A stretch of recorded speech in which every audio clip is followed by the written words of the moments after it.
10 years ago, a new breed of celebrity was born. Your first performance could also be your last. But these weren't the usual suspects. We laid the foundations for the beast that has become reality television. They were accidental heroes. I look like such a tool. You run, Sons. Let's return to airports.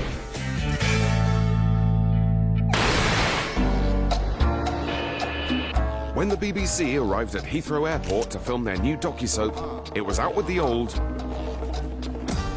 and in with the new. Do you know that I couldn't get, well, none of us could get a picture. The late 90s saw new celebrities. He'll appear like in a vision at the top of the stairs in a cloud of smoke. New airlines had old problems. 1 second, we're going to get the aircraft back onto the departure gate, OK? It happens, don't worry. Why did they... And the Queen was downgraded to first class. He made a little gesture of a wave, but we didn't see any of it. The world was changing forever, and some sought opportunities elsewhere. I took the very, very difficult decision to leave Heathrow and Aeroflot behind.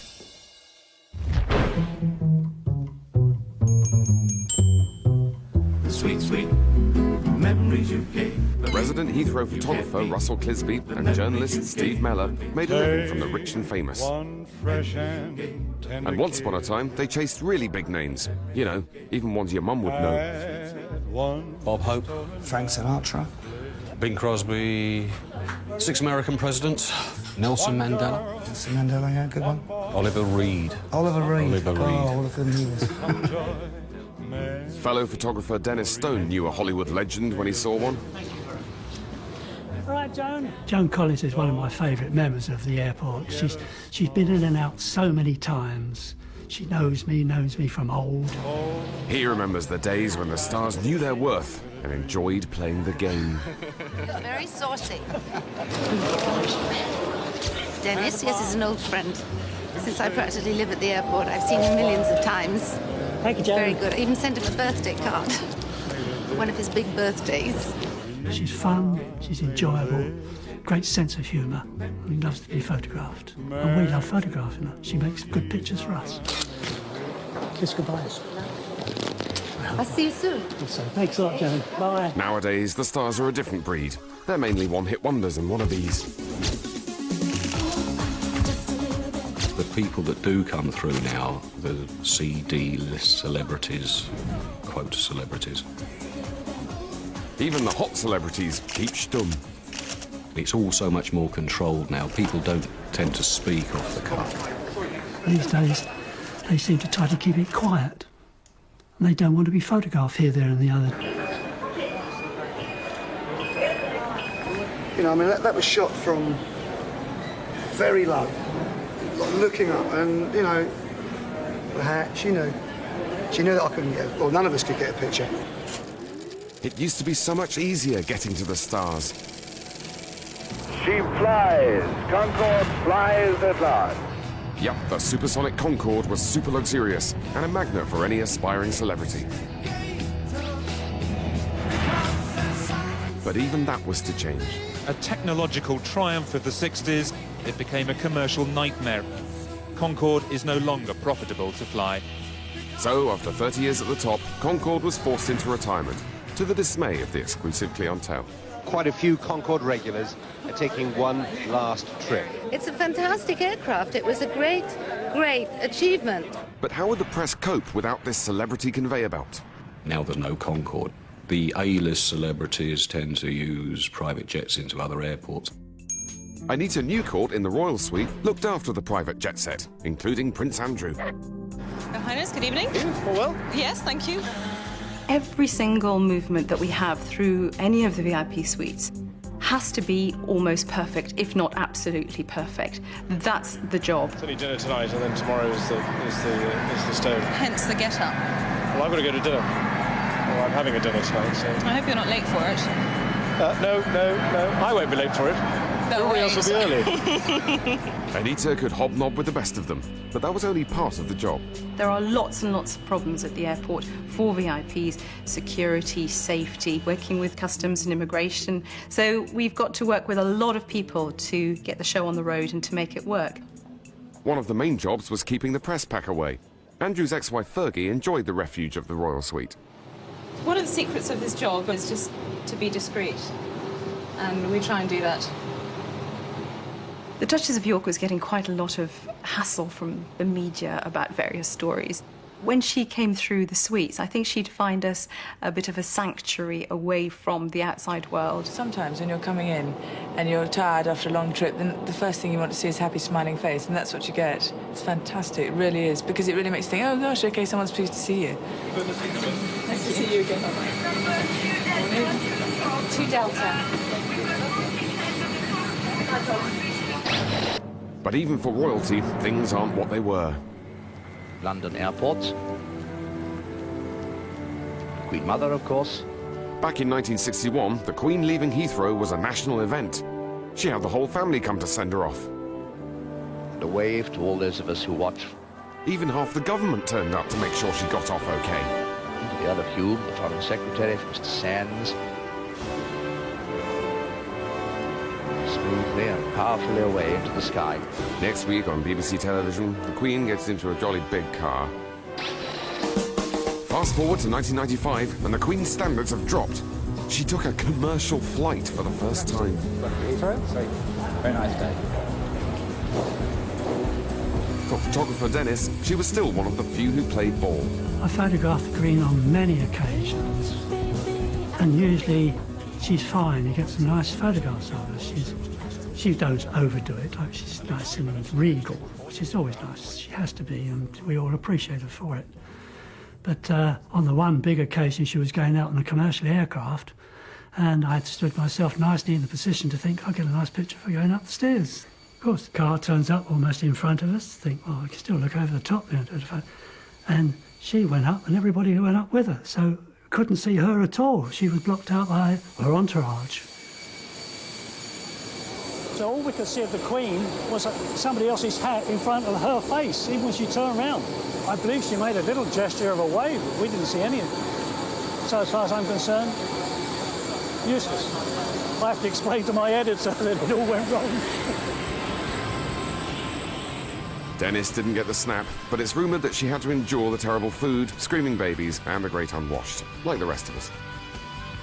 And apparently she requested a special screening of Terminator 2. Some things never change. Jeremy Spake had worked at Heathrow since the late 80s, and he'd seen it all. His first ever passenger had a special kind of excess baggage. You're programmed, you're conditioned to ask those standard questions. Could anybody have interfered with your baggage? La la la la.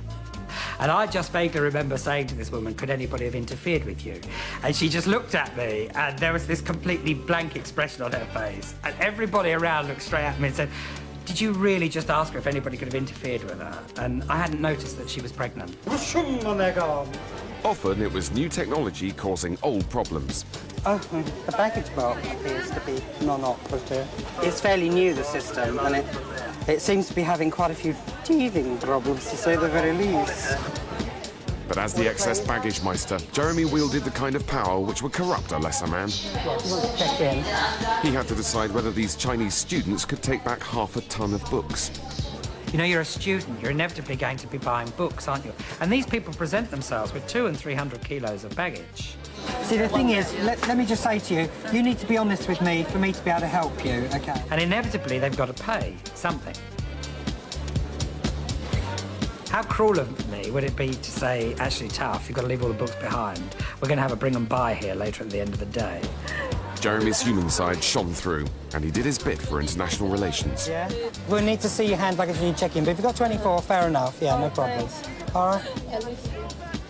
It seemed he had more sympathy for students than for the world's poor. We prefer to, because it's lots of... You prefer to take it all with you? For the poor! Yeah, honestly. Oh, bless. How many times have I heard that today? They started saying, please, you don't understand. And the truth is, yeah, you do understand. But, you know, at the end of the day, you can only put so much in an aeroplane before it won't take off. I'm not going to mess around. You either pay the amount we're asking, or you throw the bag away, or we take you off the flight. Rules were rules, unless you were a Gurkha, of course, which this bloke wasn't. The only person I've ever let off of that was a Gurkha in the British Army who was returning to Nepal, and they're tough. We won't worry about your telly, Ariel. This guy had a 75-kilo piece of handling. I said, if you can lift that above your head using one hand, you can take it. And he did. He lifted it way above his... Because I thought he's never going to be able to do that, because I couldn't even lift it with two hands, let alone one. And he lifted it right above his head. Tally-ho, here we go. Perhaps it's unsurprising that Jeremy got fed up with all these shenanigans. He would soon be flying away from it all. Russell and Steve could always rely on one person for a story and a snap. In 1998, Tony Blair came to open the Heathrow Express Rail Link. You never know what's going to happen next. You could do Hugh Hefner, it's, oh, sorry, I've got to go now, I'm just going to go in the Prime Minister. Heathrow has long been the hangout of Prime Ministers, Presidents and Playboys. Now it's not just pressing the flesh on the red carpet, this is highly stage-managed theatre. Well, you get something in this big crescendo build-up and he'll appear like in a vision at the top of the stairs, a cloud of smoke. It'll be like a Michael Jackson concert, I think. The star was our brand new, fresh-faced PM. And the Messiah was descending from the heavens. Here he comes,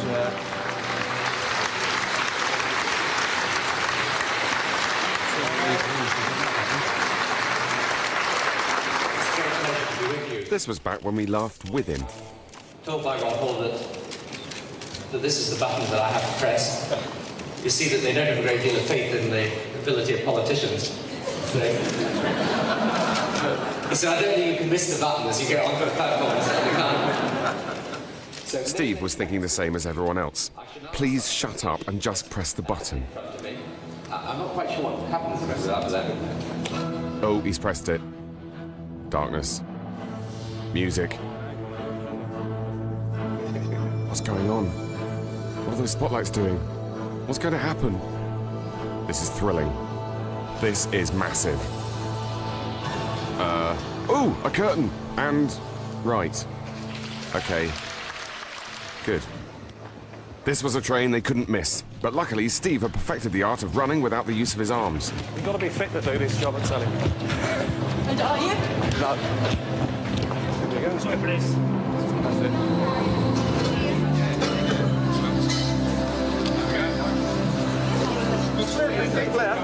Mr. Blair. Thank you, sir. This star was never one to miss a photo opportunity. What you got there, though? Wow, that's my foot you had there. Sorry. That's all right. I've got another one the other leg. Don't worry about it.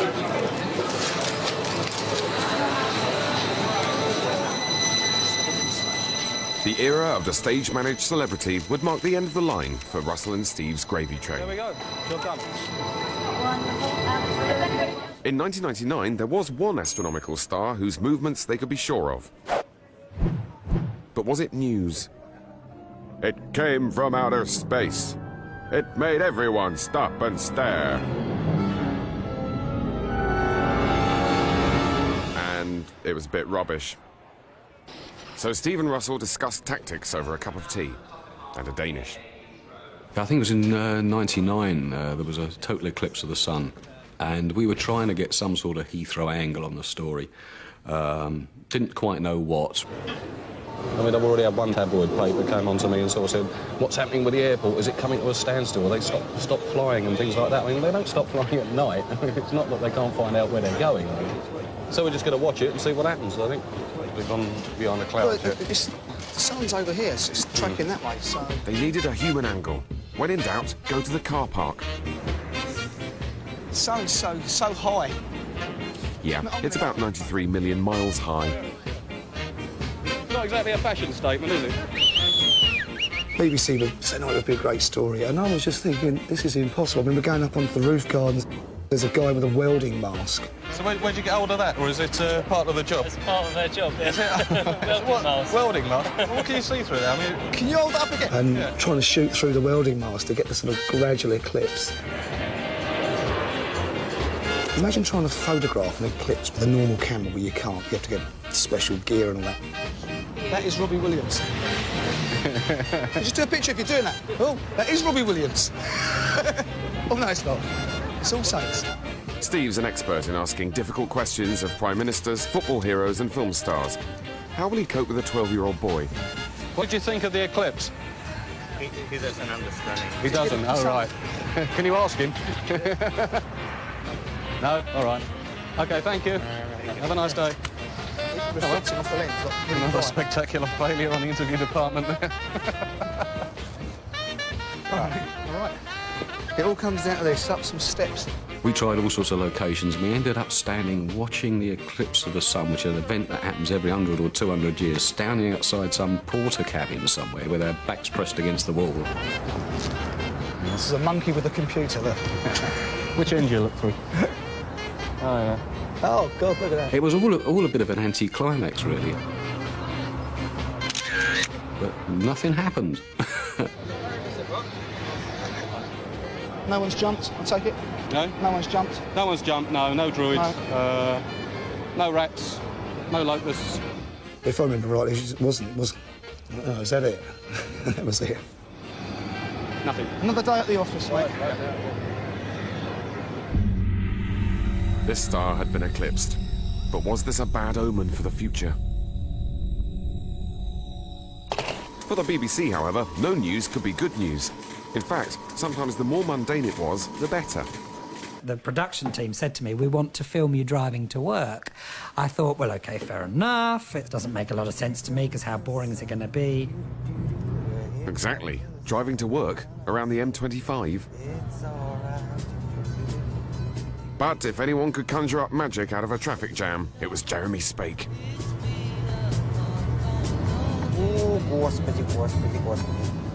For some reason, there was something compelling about watching this larger-than-life man drive to work. Already my day is beginning to look like it could go wrong. What did you do with your day-to-day, Jeremy? Well, I left home and sat on the M25, and then, it was time to go home again. Did you get to Heathrow? No, I didn't actually. I spent the whole day admiring the trees just off of junction 27 of the M25. Evil. Evil. That should be blown up, that road. The M25. Hate it. In 1 hour, the aircraft should be leaving for Moscow, yes? And I've seen none of it. When I think about my journey to work, I used to travel 120 miles in each direction every single day. And people would say to me, why? Why are you doing that? And it was because work was an adrenaline rush. Jeremy was enjoying the thrill of working at Aeroflot, the rejuvenated Russian airline. When we were filming sort of the 97 period, we were one of the very first airlines to receive the Boeing 777. And the whole industry was like, oh, what's happened there? How did that actually come about? It wasn't long before Jeremy got the chance to test the new plane himself on a flight to Moscow. I'll explain why I'm about to check myself in. It's not that I've gone really mad and taken leave of my senses. I am actually going on my very first Boeing 777 flight from Heathrow. It's very exciting. But I don't trust anybody to check me in. Plus the fact, I'm here nice and early, so I'll get the best seat in the house.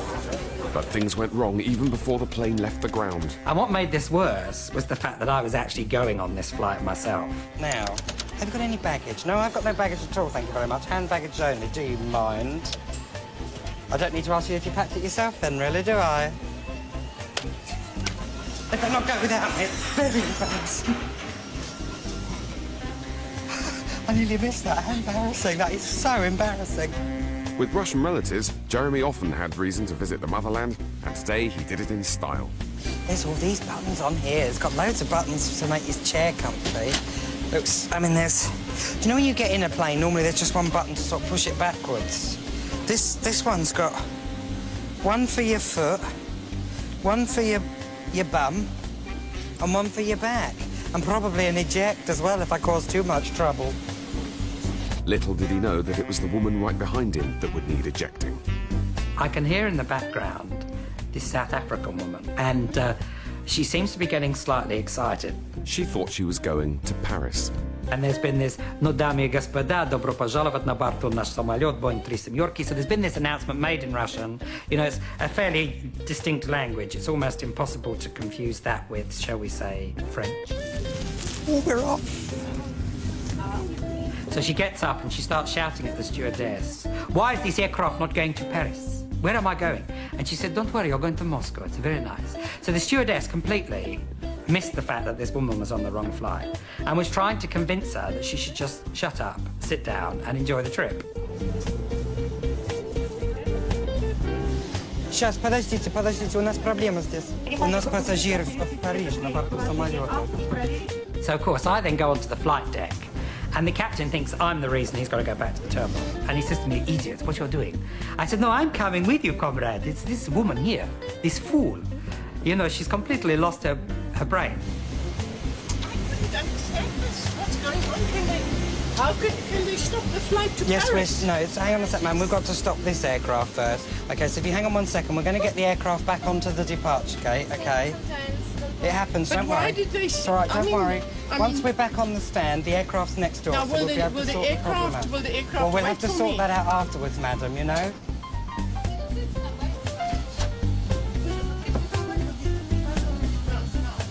In all my years, I'd never ever had a passenger get on the wrong flight.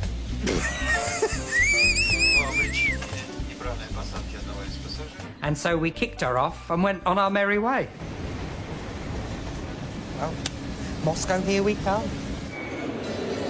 Ah, Jezza, we loved watching your daft antics and crazy humour. But we knew in our heart of hearts, even Heathrow couldn't contain your big personality. In 1999, Jeremy left airport to follow a new path. But where would it take him?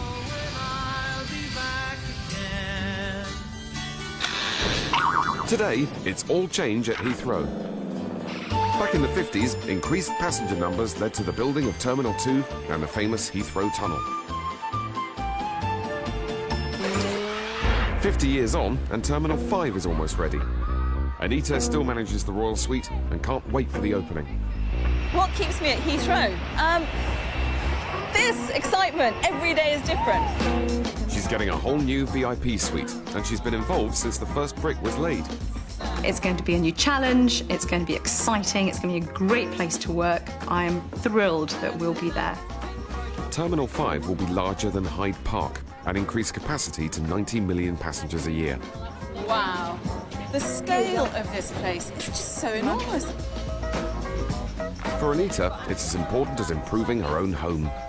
This is so exciting. I've just got to capture that for the future. This is what it looked like at the beginning. Of course, my passengers won't be coming up here. We've got a purpose-built area inside Terminal 5 for the VIP suite, purpose-designed, very comfortable, but also very discreet. Harrods is over there. As Heathrow grows, so does Anita's ambition. I'm probably going to be working much longer hours than I do now and getting far less sleep, but it is exciting to have even more people to look after, even more VIPs to look after. Don't want my VIPs getting upset. Yeah. Excellent.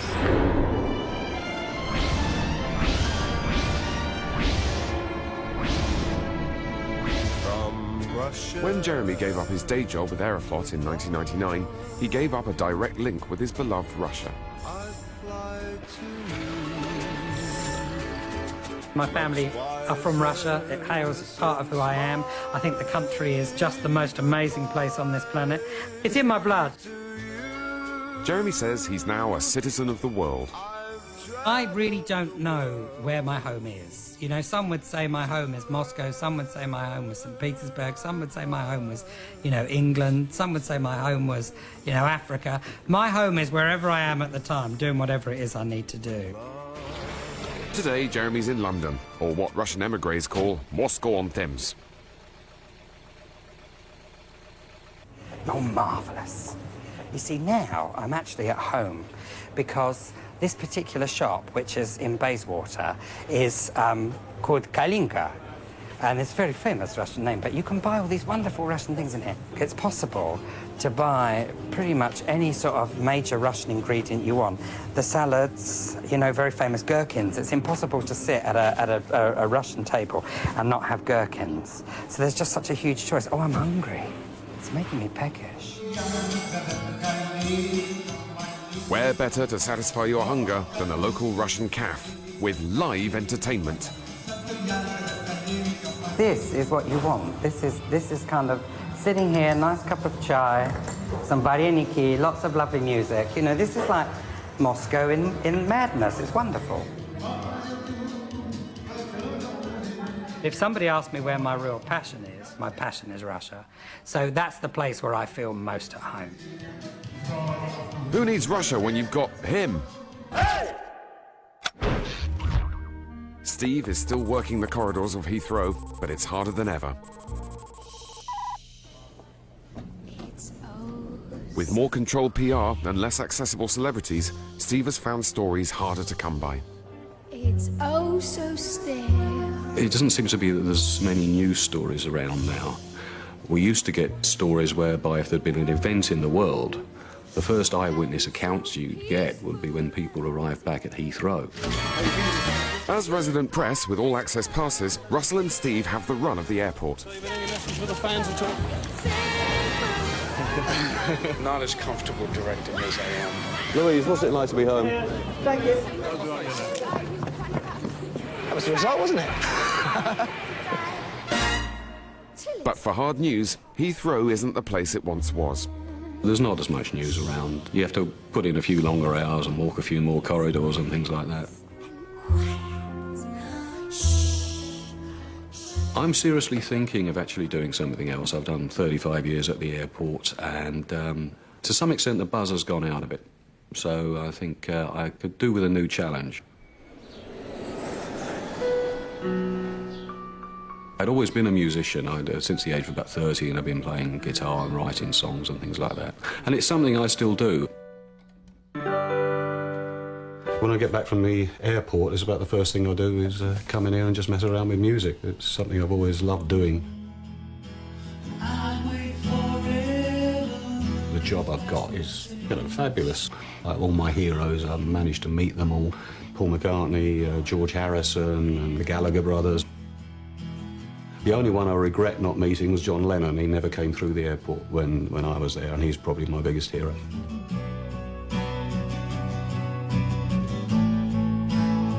And Steve's latest single sounds like a bit of a nod to the great man. I just dream of you. I just think of you all the time. Nice. Now, let's hear the solo.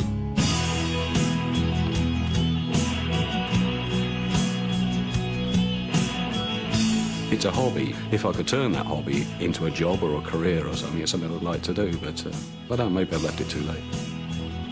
Surely, after all these years of pestering celebs, you wouldn't want to be on the receiving end, would you? I'd like to give it a go, yeah. I'd like to try being a rock star celebrity instead of an airport celebrity. Next time on Return to Airport... Oh, it's a bumpy ride, ladies and gentlemen. Find out if Jeremy's celebrity career took off or crashed and burned. It's Jeremy Spake. Jeremy Spake. Jeremy Spake. And whether fame comes at a price. My phone rang off the hook, and I thought, oh my word, what have I done? Here it is.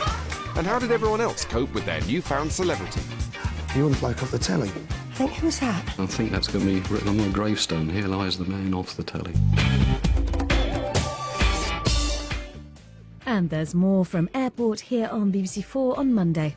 Next tonight, we're in Wales for another look at the hidden history with Hugh Edwards.